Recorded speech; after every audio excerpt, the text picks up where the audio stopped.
ನಮಸ್ತೆ ವೀಕ್ಷಕರೇ, ನಕ್ಷತ್ರ ನಾಡಿ ವಿಶೇಷ ನೇರ ಪ್ರಸಾರ ಕಾರ್ಯಕ್ರಮಕ್ಕೆ ತಮ್ಮೆಲ್ಲರಿಗೂ ಪ್ರೀತಿಯ ಸ್ವಾಗತ. ನಾನು ಕಾವ್ಯ ವಿಶ್ವಕರ್ಮ. ಎಂದಿನಂತೆ ಸಂಖ್ಯಾಶಾಸ್ತ್ರ, ಜ್ಯೋತಿಷ್ಯ, ಫಲಾನುಫಲಗಳ ಬಗ್ಗೆ ತಿಳಿಸ್ಕೊಡೋದಕ್ಕೆ ಇವತ್ತಿನ ಸಂಚಿಕೆಯಲ್ಲಿ ನಮ್ಮ ಜೊತೆ ಮಾಸ್ಟರ್ ಪಂಡಿತ್ ದಿನೇಶ್ ಗುರೂಜಿ ಅವರಿದ್ದಾರೆ. ಅವರನ್ನ ಕಾರ್ಯಕ್ರಮಕ್ಕೆ ಬರಮಾಡಿಕೊಳ್ತಾ ಕಾರ್ಯಕ್ರಮ ಶುರು ಮಾಡ್ತಾ ಹೋಗೋಣ. ಗುರುಗಳೇ ನಮಸ್ತೆ, ಕಾರ್ಯಕ್ರಮಕ್ಕೆ ಸ್ವಾಗತ. ಓಂ ಶ್ರೀ ಗುರುಭ್ಯೋ ನಮಃ. ಹರಿ ಓಂ. ನೀಲಾಂಜನ ಸಮಾಭಾಸಂ ರವಿಪುತ್ರಂ ಯಮಾಗ್ರಜಂ ಛಾಯಾ ಮಾರ್ತಾಂಡ ಸಂಭೂತಂ ತಂ ನಮಾಮಿ ಶನೇಶ್ವರಂ. ಓಂ ನಮೋ ಭಗವತೆ ವಾಸುದೇವಾಯ. ಓಂ ನಮೋ ನಾರಾಯಣಾಯ.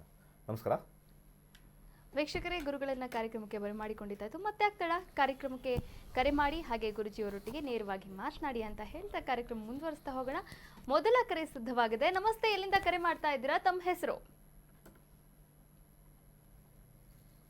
ನಮಸ್ತೆ, ನನ್ನ ಧ್ವನಿ ಕೇಳಿಸ್ತಾ ಇದೆಯಾ? ಹಲೋ. ತಮ್ಮ ಹೆಸರು ಹೇಳಿ. ಗಿರೀಶ್. ಓಕೆ, ಯಾರ ಬಗ್ಗೆ ಕೇಳಬೇಕಾಗಿತ್ತು? ನಮ್ಮ ಬಗ್ಗೆ ಕೇಳಬೇಕಾಯ್ತು ಮೇಡಮ್. ನಿಮ್ಮ ಡೇಟ್ ಆಫ್ ಬರ್ತ್ ಹೇಳ್ತೀರಾ ಅಥವಾ ಪ್ರಶ್ನಾಶಾಸ್ತ್ರಕ್ಕೆ ಹೋಗ್ತೀರಾ? ಡೇಟ್ ಆಫ್ ಬರ್ತ್ ಹೇಳ್ತೀನಿ ಮೇಡಮ್. ಓಕೆ, ಹೇಳಿ. 28/5/1978. 28/5/1978. ಓಕೆ. ಮಧ್ಯಾಹ್ನ 1:30. ಮಧ್ಯಾಹ್ನ 1:30. ಹುಟ್ಟಿದ ಸ್ಥಳ? ಹುಟ್ಟಿದ ಸ್ಥಳ ಹಾಸನ. ಹಾಸನ. ಓಕೆ, ಯಾವ ವಿಚಾರವಾಗಿ ಕೇಳಬೇಕಾಗಿತ್ತು? ಮೇಡಮ್, ಒಂದು ಕೋರ್ಟ್ ವ್ಯವಹಾರ, ಅದು ಇದು ಪಿತ್ತಾರ್ಥ ಆಸ್ತಿ ಕೋರ್ಟ್ ಹಾಕಿದೀವಿ. ಓಕೆ. ಅದು ಆಗ್ತಲಿಲ್ಲ ಮೇಡಮ್. ಆಗಲಿ 2013 ಹಾಕಿದ್ದು. ನಮ್ದು ಬಂದು ಧನಿಷ್ಠ ನಕ್ಷತ್ರ, ಕುಂಭರಾಶಿ.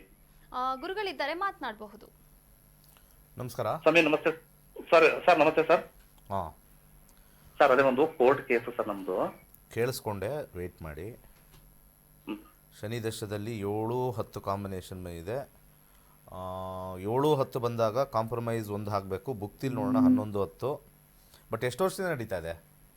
ಸಮಯ 2013 ಹಾಕಿದ್ವು. 18ರಲ್ಲಿ ರಾಜಿ ಆದ್ವು. ಮತ್ 18ರಲ್ಲಿ ಮತ್ತವರು ಮತ್ ಮೇಲಿನ ಕೋರ್ಟಿಗೆ ಹೋಗಿ ಇದು ಮತ್ ಕೆಳಗಿನ ಕೋರ್ಟಿಗೆ ವಿಚಾರಣೆಗೆ ಆಕರ್ಸ್ಕೊಂಡ್ ಬಂದ್ರು. ಆಯ್ತಾಯ್ತು. ಇಲ್ಲಿ ಕಾಂಬಿನೇಷನ್ ನೋಡ್ತಾ ಇದ್ವಿ. ನಿಮ್ದ್ರಲ್ಲಿ ಏನು ಸೋಲೋ ಅಂತ ಕಾಂಬಿನೇಷನ್ ಏನು ಇಲ್ಲ. 10ನೇ ಮನೆ ಮತ್ತೆ 10-3 ಕಾಂಬಿನೇಷನ್ ಅಲ್ಲಿ ನೀವು ಬಲಗೈ ಮಧ್ಯದ ಬೆರಳಿಗೆ ಒಂದು ಜಿರ್ಕಾನ್ ಹಾಕೊಳ್ಳಿ. ಓಕೆ. ಶನಿ ದಶ ನಡೀತಾ ಇರೋದ್ರಿಂದ 2033 ಇರೋದ್ರಿಂದ ಸಂಧಾನದಲ್ಲಿ ನಿಮಗೆ ಈಸಿ ಆಗುತ್ತೆ. ಅಂದರೆ 9 ಮುಖದ ರುದ್ರಾಕ್ಷಿ ಹಾಕ್ಕೊಂಡು ಕೋರ್ಟ್ಗೆ ಹೋಗಿ 3-4 ತಿಂಗಳೊಳಗೆ ಅವರೇ ವಾಪಸ್ಸು ಕಾಂಪ್ರಮೈಸ್ ಬಂದ್ಬಿಡ್ತಾರೆ. 3-4 ತಿಂಗಳು. ಒಳ್ಳೆದಾಗಲಿ. ಕರೆ ಮಾಡಿದ್ದಕ್ಕಾಗಿ ಧನ್ಯವಾದಗಳು. ಎಸ್ ವೀಕ್ಷಕರೇ, ನೀವು ಕೂಡ ಕರೆ ಮಾಡಬಹುದಾಗಿದೆ. ಮನೆ ಆಗಿರ್ಬೋದು, ಮದುವೆ, ಮನೆ, ಮಕ್ಕಳು, ಆರೋಗ್ಯ, ವಿದ್ಯಾಭ್ಯಾಸ, ಯಾವುದೇ ಸಮಸ್ಯೆಗಳಿರ್ಬೋದು, ಆ ಎಲ್ಲ ಸಮಸ್ಯೆಗಳಿಗೂ ಕೂಡ ಸಿಂಪಲ್ ಆದಂತಹ ಪರಿಹಾರ ಬೇಕು ಅನ್ನೋದಾದರೆ ನಕ್ಷತ್ರ ನಾಡಿ ಕಾರ್ಯಕ್ರಮಕ್ಕೆ ನೀವೆಲ್ಲರೂ ಕೂಡ ಕರೆ ಮಾಡಬಹುದಾಗಿದೆ. ಹಾಗೆ ಗುರುಗಳೊಟ್ಟಿಗೆ ನೇರವಾಗಿ ಮಾತನಾಡಬಹುದಾಗಿದೆ. ಮತ್ತೆ ಆಗ್ತಡ ಸ್ಕ್ರೀನ್ ಮೇಲೆ ಕಾಣಿಸ್ತಾ ಇರುವಂತಹ ನಂಬರ್ಗೆ ಕರೆ ಮಾಡಿ ಮಾತನಾಡಿ ಅಂತ ಹೇಳ್ತಾ ಕಾರ್ಯಕ್ರಮನ ಮುಂದುವರಿಸ್ತಾ ಹೋಗೋಣ. ಏಪ್ರಿಲ್ 11ನೇ ತಾರೀಕು ಒಂದು ಉಚಿತ ಕಾರ್ಯಾಗಾರ ಜ್ಯೋತಿಷ್ಯ ಆನ್ಲೈನ್ ಕ್ಲಾಸಸ್ ಕೂಡ ಇದೆ. ಈ ಒಂದು ಜ್ಯೋತಿಷ್ಯ ಆನ್ಲೈನ್ ಕ್ಲಾಸಸ್ಗೆ ನೀವು ಈಗಲೇ ರಿಜಿಸ್ಟರ್ ಮಾಡಬಹುದಾಗಿದೆ. ರಿಜಿಸ್ಟರ್ ಆಗಿ ಜ್ಯೋತಿಷ್ಯದ ಬಗ್ಗೆ ಸಂಪೂರ್ಣವಾದಂತಹ ಮಾಹಿತಿಯನ್ನು ಕೂಡ ಪಡೆದುಕೊಂಡು ನಂತರ ಏಪ್ರಿಲ್ 20ನೇ ತಾರೀಕು 112ನೇ ಜ್ಯೋತಿಷ್ಯ ಆನ್ಲೈನ್ ಕ್ಲಾಸಸ್ ಬ್ಯಾಚ್ ಕೂಡ ಆರಂಭವಾಗ್ತಾ ಇದೆ. ಅದಕ್ಕೂ ಕೂಡ ರಿಜಿಸ್ಟರ್ ಆಗಿ ಜ್ಯೋತಿಷ್ಯವನ್ನು ಕಲಿಬಹುದಾಗಿದೆ. ಜ್ಯೋತಿಷ್ಯ ಅಂದರೆ ಒಂದು ಅದೃಷ್ಟದ ಪ್ರತಿಫಲ ಅಂತಲೇ ಹೇಳ್ಬೋದು. ಈ ಒಂದು ಜ್ಯೋತಿಷ್ಯದ ಪ್ರತಿಫಲವನ್ನು ನೀವು ಕೂಡ ಪಡಿಬೇಕಾ? ಹಾಗಾದರೆ ಈಗಲೇ ಸ್ಕ್ರೀನ್ ಮೇಲೆ ಕಾಣಿಸ್ತಾ ಇರುವಂತಹ ನಂಬರ್ಗೆ ಕರೆ ಮಾಡಿ ಜ್ಯೋತಿಷ್ಯವನ್ನು ಕೂಡ ಕಲಿತು ನಿಮ್ಮ ಭವಿಷ್ಯದ ಜೊತೆಗೆ ನಿಮ್ಮವರ ಭವಿಷ್ಯವನ್ನು ಕೂಡ ಉಜ್ವಲವಾಗಿಸ್ಕೊಳ್ಬಹುದು. ಮತ್ತೊಂದು ಕರೆ ಸಿದ್ಧವಾಗಿದೆ. ನಮಸ್ತೆ, ಎಲ್ಲಿಂದ ಕರೆ ಮಾಡ್ತಾ ಇದ್ದೀರಾ? ತಮ್ಮ ಹೆಸರು? ಹಲೋ, ಕಲಬುರಗಿಯಿಂದ. ಯಾರ ಬಗ್ಗೆ ಕೇಳಬೇಕಾಗಿತ್ತಮ್ಮ? ನಮ್ಮ ಮನೆಯವ್ರ ಬಗ್ಗೆ. ಓಕೆ, ಅವರ ಡೇಟ್ ಆಫ್ ಬರ್ತ್ ಹೇಳ್ತೀರಾ ಅಥವಾ ಪ್ರಶ್ನಾಶಾಸ್ತ್ರಕ್ಕೆ ಹೋಗ್ತೀರಾ? ಪ್ರಶ್ನಾಶಾಸ್ತ್ರ. 1ರಿಂದ 249 ಒಳಗೆ ಒಂದು ಸಂಖ್ಯೆಯನ್ನ ಹೇಳಿ. 7 ನಂಬರ್. ಇನ್ನೊಮ್ಮೆ ಹೇಳಿ. 7. ಓಕೆ, ಯಾವ ವಿಚಾರವಾಗಿ ಕೇಳಬೇಕಾಗಿತ್ತು? ಅವರು ಸ್ವಲ್ಪ ಬಿಸ್ನೆಸ್ ವಿಷಯದಾಗ ಕೇಳ್ಬೇಕ್ರಿ. ಲಾಸ್ ಆಗಿದ್ರಿ. ಓಕೆ, ಗುರುಗಳಿದ್ದಾರೆ, ಮಾತನಾಡಬಹುದು. ಎಷ್ಟು ವರ್ಷದಿಂದ ಬಿಸ್ನೆಸ್ ಮಾಡ್ತಾ ಇದ್ದಾರೆ? 25 ವರ್ಷದಿಂದ ಮಾಡ್ತಾ ಇದ್ದಾರೆ ಸರ್. ಸರಿ. 1-11-11 7ನೇ ಮನೆ ನೋಡೋಣ. 7ನೇ ಕಸ್ಪ್ ನೋಡಿದಾಗ ಬಿಸ್ನೆಸ್ ಬಗ್ಗೆ ಏನಾಗುತ್ತೆ ಅಂತ ನೋಡೋಣ. ರಾಹು 11-11-3-6 ಲಾಭ ಬರ್ತಾ ಇದೆ ಅಂತ ತೋರಿಸ್ತಾ ಇದೆ. ಬಟ್ ಅನ್ಕೊಂಡಷ್ಟು ಲಾಭ ಇಲ್ಲ ಅಂತ ಅನ್ಕೊಳ್ತೀನಿ. ಯಾಕಂದ್ರೆ 2 ಬಂದ್ರೆ ಜಾಸ್ತಿ ಲಾಭ. ಲಾಭ 11 ಲಾಭ ಇದೆ. ಮುಂದೆ ಏನ್ ಮಾಡ್ಬೇಕು ಸರ್? ಹೆಚ್ಚಿನ ಲಾಭಾಂಶ ಬರಬೇಕು ಅಂತಂದ್ರೆ ನೋಡೋಣ ಯಾವ ಒಂದು ಗ್ರಹ ಸ್ವಲ್ಪ ಬಿಸ್ನೆಸ್ಗೆ ಸ್ವಲ್ಪ ಹೆಲ್ಪ್ ಮಾಡುತ್ತೆ. 2ನೇ ಮನೆ ನೋಡ್ತೀವಿ ನಾವು. 2ನೇ ಮನೆ ಮತ್ತೆ 7ನೇ ಮನೆ, 10ನೇ ಮನೆ, 11ನೇ ಮನೆ. 11 ಬುಧ ಬಂದಿದೆ ಆಲ್ರೆಡಿ. 11-3-6 ಅದಾದ ನಂತರ 7ನೇ ಮನೆ ಕಾಂಬಿನೇಷನ್ ಸ್ವಲ್ಪ ಮೇಲಿಲ್ಲ, ಕೆಳಗಡೆ ಇದೆ, ಶುಕ್ರನ ಕಾಂಬಿನೇಷನ್ ಇದೆ. 6 ಮುಖದ ರುದ್ರಾಕ್ಷಿ ಹಾಕೊಳ್ಳಿ. ಹಾ ಕೈಲಾಶ ಯಂತ್ರ ಸ್ಥಾಪನೆ ಮಾಡಿ ಬಿಸ್ನೆಸ್ಸಲ್ಲಿ. ಬಲಗೈ ಕಿರು ಬೆರಳಿಗೆ ಒಂದು ಎಮರಾಲ್ಡ್ ಬರುತ್ತೆ, ಹಾಕೊಳ್ಳಿ. 3 ಮಂತ್ಸಲ್ಲಿ ಕೆಲಸ ಮಾಡುತ್ತೆ, ವರ್ಕ್ ಆಗುತ್ತೆ. ನೆಗೆಟಿವ್ ಏನು ಕಾಂಬಿನೇಷನ್ ದಶಾದಲ್ಲಿ ಬಂದಿಲ್ಲ. ನೆಗೆಟಿವ್ ಬಂದರೆ ಹೇಳ್ಬಿಡ್ತೀವಿ ಡೌನ್ ಆಗುತ್ತೆ ಅಂತ. ಬರೀ ಲಾಭ ಬರ್ತಾ ಇದೆ, ಸ್ವಲ್ಪ ಕಾಂಪಿಟೇಷನು ಇದೆ ರಾಹು ಬಂದಾಗ. ನೆಕ್ಸ್ಟ್ ಕರೆ ಕೊಡಿ. ಕಾಂಪಿಟೇಷನು ಇದೆ ಅಂತ ನಾವು ಹೇಳ್ತೀವಿ. 11 ಅಂತ ಬಂದಾಗ, ರಾಹು ಬಂದಾಗ ಯಾವಾಗಲೂ ಕೂಡ ಕಾಂಪಿಟೇಷನ್. ಕರೆ ಕಟ್ ಮಾಡಿ. ಯಾವಾಗಲೂ ಕೂಡ ರಾಹು ಅಂತಂದಾಗ ಯಾವಾಗಲೂ ಕಾಂಪಿಟೇಷನ್ ಇರುತ್ತೆ. ಓಕೆ. ನಾವು ಜ್ಯೋತಿಷದಲ್ಲಿ ನಾವು ಈಸಿಯಾಗಿ ಗೊತ್ತಾಗ್ಬಿಡುತ್ತೆ ಅದು. ರಾಹು ಯಾವಾಗಲೂ ಒಂದು ಬಾಕ್ಸ್ ಹಾಕಿರ್ತೀವಿ, ರೆಟ್ರೋಗ್ರೇಡು. ಅವ್ರು ಮಾಡ್ತಾ ಇರ್ತಕ್ಕಂಥದ್ದು ಆ ಕಡೆ ಈ ಕಡೆ ಸ್ವಲ್ಪ ಹಂಚುತ್ತೆ. ಬಟ್ ಇವ್ರಿಗೆ ಲಾಭ ಬಂದಿಲ್ವಾ ಅಂತ ನೋಡಿದಾಗ ಈಸಿಯಾಗಿ 11ನೇ ಮನೆ ಬಂದರೆ ಲಾಭ ಅಂತ ಬರುತ್ತೆ. 2ನೇ ಮನೆ ಬಂದಾಗ ಬರುತ್ತೆ. ಇನ್ನೊಂದು ಕರೆ ತಗೊಳ್ಳೋಣ. ಕರೆ ಮಾಡಿದ್ದಕ್ಕಾಗಿ ಧನ್ಯವಾದಗಳು. ಮತ್ತೊಂದು ಕರೆ ಸಿದ್ಧವಾಗಿದೆ. ನಮಸ್ತೆ, ಎಲ್ಲಿಂದ ಕರೆ ಮಾಡಿದ್ದೀರಾ? ತಮ್ಮ ಹೆಸರು ಹೇಳಿ ಮೇಡಮ್. ರಂಜಿತಾ ಮೇಡಮ್. ಓಕೆ, ಯಾರ ಬಗ್ಗೆ ಕೇಳಬೇಕಾಗಿತ್ತು ರಂಜಿತಾ? ನನ್ ಬಗ್ಗೆನೇ ಕೇಳ್ಬೇಕಾಗಿತ್ತು ನಿಮ್ಮ ಮೇಡಮ್. ಡೇಟ್ ಆಫ್ ಬರ್ತ್ ಹೇಳ್ತೀರಾ? ಹಾ ಮೇಡಮ್. ಹೇಳಿ.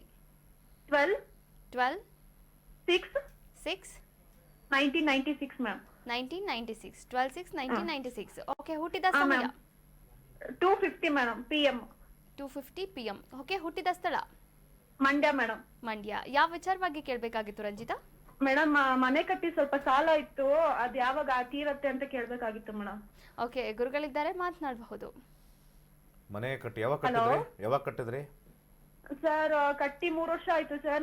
ನಾನು ಒಂದ್ಸತಿ ಫಸ್ಟ್ ಕೈಲಾಸ ಯಂತ್ರ ಎಲ್ಲ ತಗೊಂಡಿದ್ದೀನಿ ಸರ್, ಜಾಯಿನ್ ಆಗಿದ್ದೀನಿ. ಇದಕ್ಕೆ ನಂಗೆ ತುಂಬಾ ಖುಷಿ ಆಯ್ತು ಸರ್ ನಿಮ್ ಜೊತೆ ಮಾತಾಡಿ. ಆಯ್ತು, ಒಳ್ಳೇದು. ಬಟ್ ಯಾವಾಗ ಕಟ್ಟಿದ್? 3 ವರ್ಷ ಆಯ್ತಾ? ಹಾ ಸರ್, 3 ವರ್ಷ ಆಯ್ತು. ಯಾರ ಹೆಸರಲ್ಲಿ? ಏನ್ ಸರ್? ಯಾರ ಹೆಸರಲ್ಲಿ ಇದೆ ಮನೆ? ಮನೆ ಬಂದು ನಮ್ ತಾತವ್ರ ಹೆಸರಲ್ಲಿ ಇದೆ ಸರ್. ಅದು ನಾವ್ ಇವಾಗ ಊಟಿಲಿ ಇಲ್ಲಿ ಸೈಟ್ ಇತ್ತು ಅಂತ ಇಲ್ಲಿ ಕಟ್ಕೊಂಡ್ವಿ. ಸರಿ, ಇನ್ವೆಸ್ಟ್ಮೆಂಟ್ ಯಾರು ಮಾಡಿದ್ದಾರೆ? ನಾವೇ ಸರ್ ಮಾಡಿರೋದು. ನಾವೇ ಅಂದ್ರೆ ಯಾರು? ನಮ್ ಹಸ್ಬೆಂಡ್ ಸರ್. ಇದು ಯಾರ ಜಾತಕ? ನಂದು ಸರ್. ನಿಮ್ ಜಾತಕದಿಂದ ಹೆಂಗ್ ನೋಡಕ್ಕಾಗತ್ತೆ ಮನೆ? ನಿಮ್ ಜಾತಕದಿಂದ ನಿಮ್ಮ ಹಸ್ಬೆಂಡಿಗೆ ಹೊಟ್ಟೆ ಸಿಗುತ್ತೆ ಅಂತ ಇಬ್ರು ಹೇಳಕ್ಕಾಗತ್ತಾ? ಸೇರಿ ಮಾಡಿದೀವಿ ಸರ್. ನಾನು ಒಡವೆ ಎಲ್ಲ ಇಟ್ಟಿ ಮಾಡಿರೋದು. ಒಡವೆ ಇಟ್ಟಿರೋದೆಲ್ಲ ಇಲ್ಲಿ ಬರಲ್ಲ. ನಿಮ್ಮ ರಿಜಿಸ್ಟ್ರೇಷನ್ ಯಾರ ಹೆಸರಾಗುತ್ತೋ ಅವ್ರದ್ರಲ್ಲಿ ನೋಡ್ಬೋದು. ನಿಮ್ಮ ಜಾತಕದಲ್ಲಿ ಬರೀ 8ನೇ ಮನೆನೇ ಓಡ್ತಾ ಇದೆ. 8 ಒಡವೆ ಯಾಕೆ ಇಡಬೇಕು ಸರ್? ಮನೆ ಕಟ್ಟಕ್ ಸಾಲ ಅಂತ ದುಡ್ಡಿರ್ಲಿಲ್ಲ ಅಂತ ಬ್ಯಾಂಕ್ ಅಲ್ಲಿ ಇಟ್ಬಿಟ್ಟೆ. ಯಾವನಿಗೆ ತೋರಿಸ್ಬೇಕು ನೀವು ಮನೆ ಕಟ್ಟಿರೋದನ್ನ? ಸರ್ ತೋರ್ಸ್ಬೇಕು ಅಂತ ಇರ್ಲಿಲ್ಲ. ಆಕ್ಚುಲಿ ನೀವು ತೋರಿಸ್ಬೇಕಾಗಿರೋದು ಒಡವೆನ ಅಲ್ವಾ? ಫಂಕ್ಷನ್ಗೆ ಹೋದ್ರೆ ತೋರಿಸ್ಬೇಕಾಗಿರೋದು ಒಡವೆ. ಮನೆ ಎಲ್ಲ ಕಡೆ ಕರ್ಕೊಂಡೋಗಿ ನಮ್ಮ ಮನೆ ಇದೆ ಅಂತ ತೋರಿಸ್ತೀರಾ? ಯಾರ್ಯಾರು ಸಾಲ ಕಟ್ಟಿ ಒಡವೆ ಮಾರಿ ಮನೆ ಕಟ್ತಾರೋ ಅವರೆಲ್ಲ ಹಾಳಾಗೋಗಿದ್ದಾರೆ ಪಕ್ಕ. ದುಡ್ಡು ಬಂದಾದ್ಮೇಲೆ ನಮಗೆ ಎಕ್ಸ್ಟ್ರಾ ಮನೆ ಕಟ್ಟಬೇಕಾಗಿರೋದು ದುಡ್ಡು ಎಕ್ಸ್ಟ್ರಾ ಬಂದ್ಮೇಲೆ. ನಿಮ್ಮ ಹಸ್ಬೆಂಡ್ ಎಲ್ಲಿ? ಸರ್ ಅವ್ರು ಹೋಟ್ಲಲ್ಲಿ ಕೆಲಸ ಮಾಡ್ತಾರೆ ಸರ್. ಹೋಟ್ಲಲ್ಲಿ ಕೆಲಸ ಮಾಡ್ತಾರೆ. ಇನ್ನು ಬಂಗಾರ ಯಾವಾಗ ಬರುತ್ತೆ ವಾಪಸ್ಸು?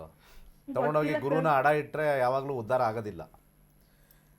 ಯಾವ್ಯಾವ ದೇಶದಲ್ಲಿ ನಾವು ನೋಡಿದ್ದೀವಿ, ಯಾರ್ಯಾರು ಗುರು ಅಂದರೆ ಬಂಗಾರ ಅಡ ಇಡ್ತಾರೋ ಮನೆ ನಾಶ ಆಗೋಗುತ್ತೆ.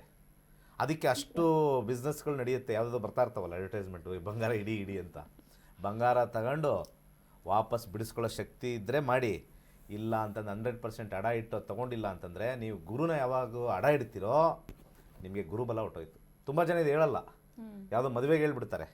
ಇವರಿಗೆ ಮನೆ 8ನೇ ಮನೆ 1ನೇ ಮನೆ ಸ್ವಲ್ಪ ಇವರಿಗೆ ದಾನ ಒಂದೇ ಹೇಳ್ಬೋದು. ಮೊಸರನ್ನು ದಾನ ಮಾಡಿ ದುಡ್ಡು ಜಾಸ್ತಿ ಬರಬೇಕು ಅಂತಂದರೆ 2 ಮುಖದ ರುದ್ರಾಕ್ಷಿ ಹಾಕಿ ಓಂ ಸೋಂ ಸೋಮಾಯ ನಮಃ ಅಂತ ಯಥೇಚ್ಛವಾಗಿ ಹೇಳ್ಕೊಳ್ಳಿ. ಬಟ್ 8 ಅಂತ ಬಂದಾಗ ಇಲ್ಲಿ ಕಷ್ಟ. ಒಳ್ಳೆಯದಾಗಲಿ. ಕರೆ ಮಾಡಿದ್ದಕ್ಕಾಗಿ ಧನ್ಯವಾದಗಳು. ಮತ್ತೊಂದು ಕರೆ ಸಿದ್ಧವಾಗಿದೆ. ನಮಸ್ತೆ, ಎಲ್ಲಿಂದ ಕರೆ ಮಾಡ್ತಾ ಇದ್ದೀರಾ? ತಮ್ಮ ಹೆಸರು? ಹಲೋ.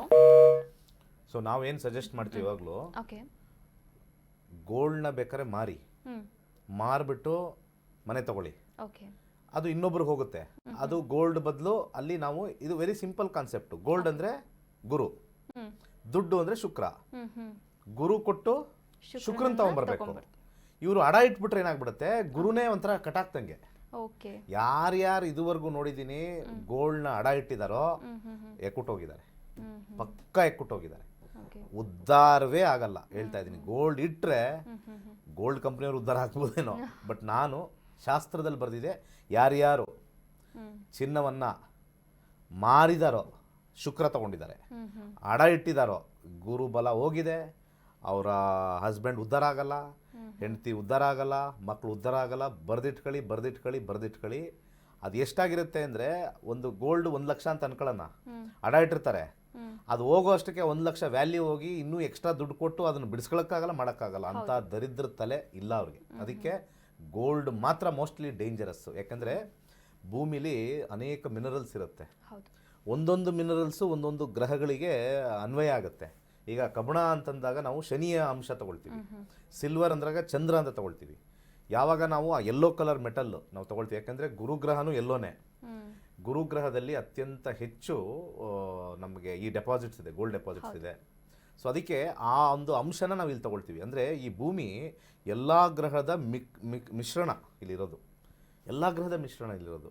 ಸೊ ಆ ಗ್ರಹದ ಮಿಶ್ರಣದ ನಾವು ಎತ್ತಿ ತಗೊಂಡು ಹಾಕೊಂಡಾಗ ಆ ಗ್ರಹದ ನಮ್ದು ಚೆನ್ನಾಗಿತ್ತು ಅದನ್ನು ಮಾಡ್ತೀವಿ. ಪ್ರತಿಯೊಬ್ಬರಿಗೂ ಕೂಡ 9ನೇ ಮನೆ ಗುರು. ಯಾಕಂದರೆ ಮೇಷ ರಾಶಿಯಿಂದ ನಾವು ಗುರುವಿನ ಮನೆ ಧನುರ್ ರಾಶಿ ನೋಡಿದ್ರೆ ಆ್ಯಕ್ಚುಲಿ ಮೇಜರ್ ಅದು ಧನುರ್ ರಾಶಿ, 9ನೇ ಮನೆ ಅದು ಭಾಗ್ಯದ ಸ್ಥಾನ. ನೀವು ಗೋಲ್ಡ್ ಇಟ್ಟರೆ ಲಕ್ ಕಳ್ಕೊಂಬಿಡ್ತೀರ. ಲಕ್ 100% ಅಲ್ಲ 1000%. ಇವರೆಲ್ಲ ಹೆಂಗಸರು ಏನು ಗೊತ್ತಾ, ಮನೆ ಇನ್ನೊಬ್ರಿಗೆ ತೋರಿಸ್ಬೇಕು, ಅವ್ರ ಬಾತ್ರೂಮ್ ತೋರಿಸ್ಬೇಕು, ಹೊಸ ಬಾತ್ರೂಮ್ ಹಾಕಿದೀವಿ ಅಂತ ಕರ್ಕೊಂಡಾಗ ಓಪನ್ ಮಾಡಿ ತೋರಿಸ್ತಾರೆ, ನಡ್ರಿ ನಮ್ಮ ಬಾತ್ರೂಮ್ ಅಂತ. ತಗೊಂಡೋಗಿ ಗೋಲ್ಡ್ನ ಇಟ್ಬಿಟ್ಟು ಬಾತ್ರೂಮ್ ತೋರ್ಸಕ್ಕೆ ಮಾಡ್ತಾರೆ ಕೆಲಸ. ಯಾವತ್ತೇ ಆಗಲಿ ಬೇಕಾದ್ರೆ ಬ್ಯಾಂಕಿಂದ ಲೋನ್ ತಗೊಂಡು ಸಂಬಳ ಬರೋದ್ರಿಂದ ಕೊಡಿ, ಅದು ಶುಕ್ರನ ಅಂಶ ಬರುತ್ತೆ. ನಾವು ಮನೆ ಕಟ್ಟಬೇಕು ಅಂತ ಯಾವಾಗ ಗೋಲ್ಡ್ ಇಡ್ತೀರಾ ಹೋಯ್ತು, 100% ಹೋಯ್ತು.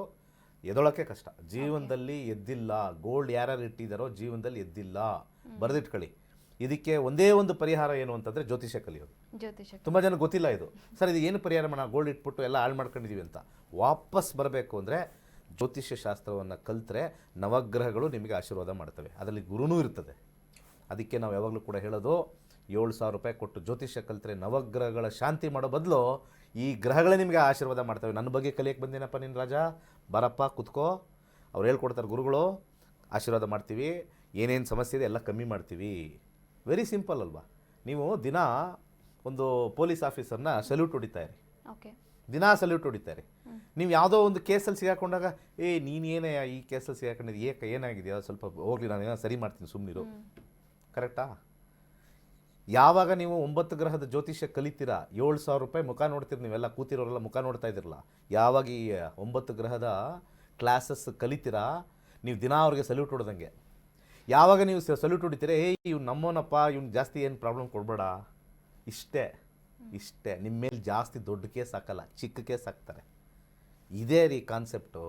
ಈ ಕಾನ್ಸೆಪ್ಟು ಅರ್ಥ ಮಾಡ್ಕೊಳ್ಳದೆ ಇರೋರು ಕ್ಲಾಸಿಗೆ ಬರೋಲ್ಲ, ಅರ್ಥ ಮಾಡ್ಕೊಂಡವರು ಇಲ್ಲ ನಾನು ಬರ್ತೀನಿ.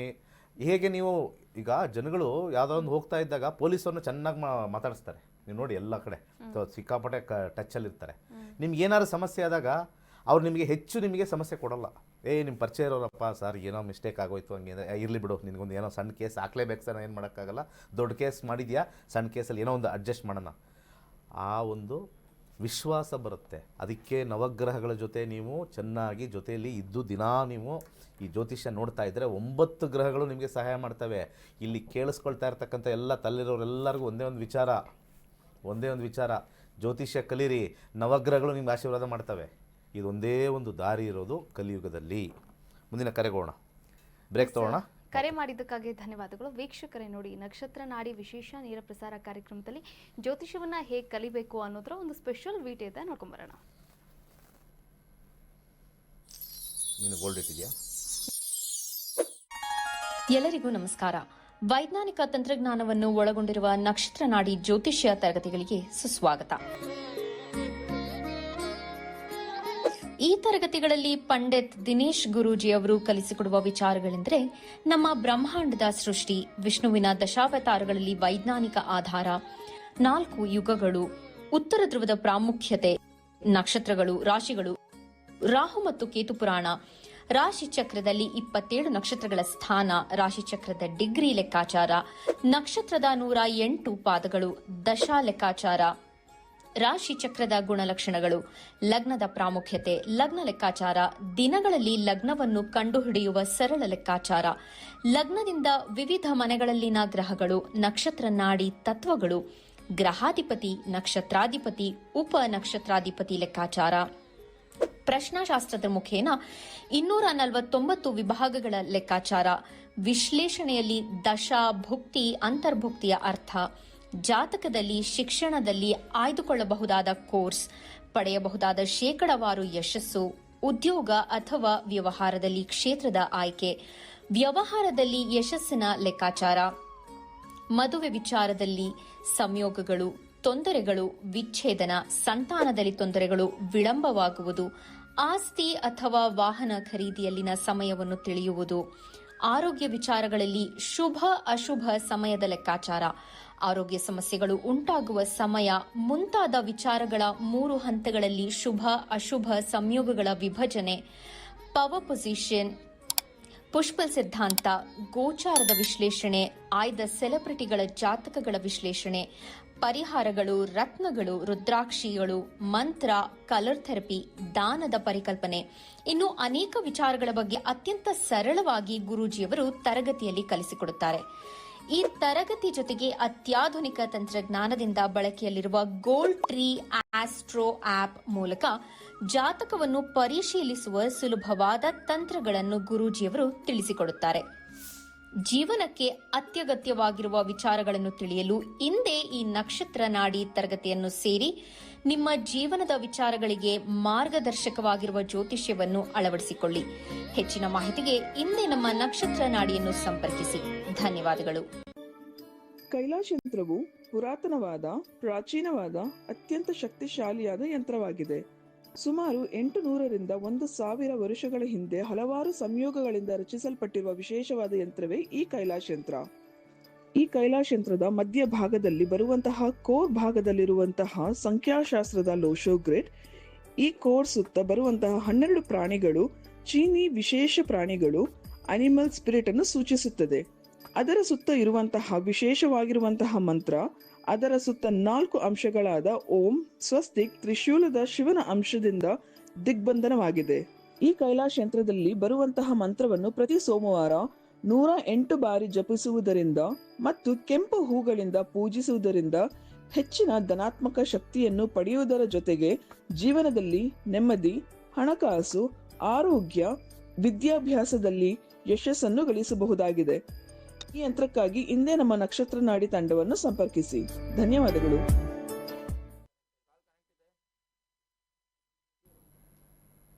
ವೀಕ್ಷಕರೇ, ಮತ್ತೊಂದು ಕರೆ ಸಿದ್ಧವಾಗಿದೆ. ನಮಸ್ತೆ, ಎಲ್ಲಿಂದ ಕರೆ ಮಾಡ್ತಾ ಇದ್ದೀರಾ? ತಮ್ಮ ಹೆಸರು?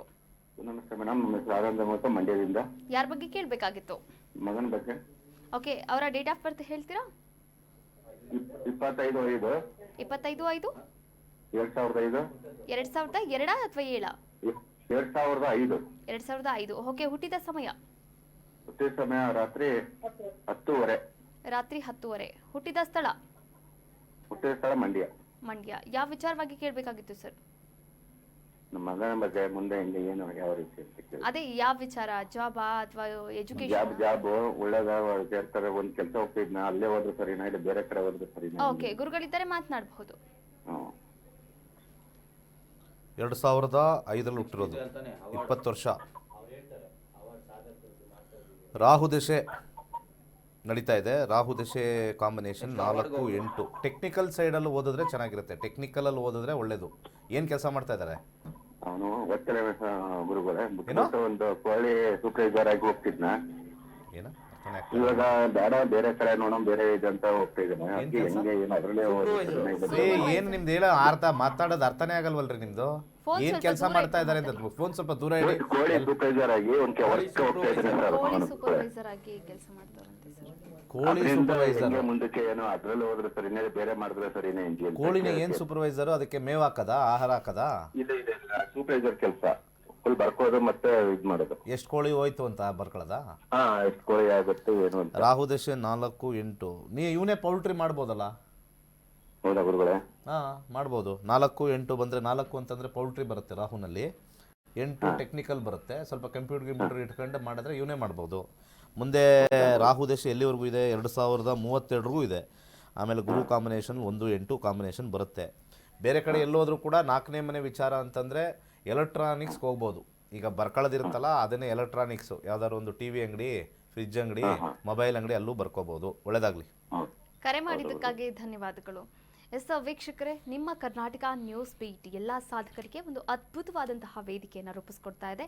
ಆ ಒಂದು ಅದ್ಭುತ ವೇದಿಕೆಯ ಒಂದು ಮಾಹಿತಿ, ಚಿಕ್ಕದಾದಂತಹ ಮಾಹಿತಿ ಇದೆ, ನೋಡ್ಕೊಂಬರೋಣ ಒಂದು ವಿಡಿಯೋ ಮೂಲಕ. ಬಂಧುಗಳೇ, ನಿಮ್ಮ ಸೇವೆ ಸಾಧನೆಯನ್ನ ಗುರುತಿಸುತ್ತಿದೆ ನಮ್ಮ ಕರ್ನಾಟಕ ನ್ಯೂಸ್ ಬೀಟ್. ಕ್ಷೇತ್ರ ಯಾವುದೇ ಆಗಿರಲಿ, ನಿಮ್ಮ ಸೇವೆ ಸಾಧನೆಗೆ ಮಾನದಂಡ. ಜಾತಿ ಧರ್ಮ ಮೀರಿ ಸೇವಕರು ಸಾಧಕರನ್ನು ಗುರುತಿಸಿ ನಾವು ಗೌರವಿಸುತ್ತೇವೆ. ನೀವು ಸಾಧಕರೇ, ನಿಮ್ಮ ಸುತ್ತಮುತ್ತ ಸಾಧಕರಿದ್ದಾರೆಯೇ? ಹಾಗಿದ್ದರೆ ನೀವು ಮಾಡಬೇಕಿರುವುದು ಇಷ್ಟೇ. ನಿಮ್ಮ ಅಥವಾ ನಿಮ್ಮವರ ಸೇವೆ ಸಾಧನೆಯ ವಿವರವನ್ನ ನಮಗೆ ಕಳುಹಿಸಿ. ನಿಮ್ಮ ಸಾಧನೆ ವಿವರವನ್ನ 7019721909 ಈ ನಂಬರ್ಗೆ ವಾಟ್ಸ್ಆಪ್ ಮಾಡಿ ಅಥವಾ ಕರ್ನಾಟಕ ನ್ಯೂಸ್ ಬೀಟ್ ಡಿಜಿಟಲ್ @gmail.comಗೆ ಇಮೇಲ್ ಕಳುಹಿಸಿಕೊಡಿ. ಈ ಅದ್ಭುತವಾದಂತಹ ವೇದಿಕೆಯನ್ನು ನೀವೆಲ್ಲರೂ ಕೂಡ ಬಳಸ್ಕೊಳ್ಳಿ ಅಂತ ಹೇಳ್ತಾ ಕಾರ್ಯಕ್ರಮದ ಕೊನೆಯ ಹಂತವನ್ನು ತಲುಪುತ್ತೇವೆ. ಇಂದಿನ ಸಂಚಿಕೆಯಲ್ಲಿ ಸಾಕಷ್ಟು ವಿಚಾರಗಳ ಬಗ್ಗೆ ಗುರುಜಿಯವರು ಮಾಹಿತಿಯನ್ನು ನೀಡಿದರು. ಧನ್ಯವಾದಗಳು ಗುರುಗಳೇ. ಒಳ್ಳೆಯದಾಗಲಿ. ಹಾಗೆ 11ನೇ ತಾರೀಕು ಫ್ರೀ ಕ್ಲಾಸಸ್ ಇದೆ. ಹಾಗೆ 8ನೇ ಮನೆ ಬಂದಿದೆ, ಯಾರೊಬ್ಬರು ಮಾಡಿದ್ರಲ್ಲ, ಅವ್ರಿಗೆ ಜ್ಯೋತಿಷ್ಯದಲ್ಲೂ ಸಿಕ್ಕಾಪಟ್ಟೆ ದುಡ್ಡು ಮಾಡ್ತಾರೆ. ಜ್ಯೋತಿಷ್ಯ ಕಲಿಬೇಕು ಅವರು. ಜ್ಯೋತಿಷ್ಯ ಕಲಿತಾಗ ಬೇರೆ ಬಿಸ್ನೆಸ್ಸು ಮಾಡ್ಬೋದು.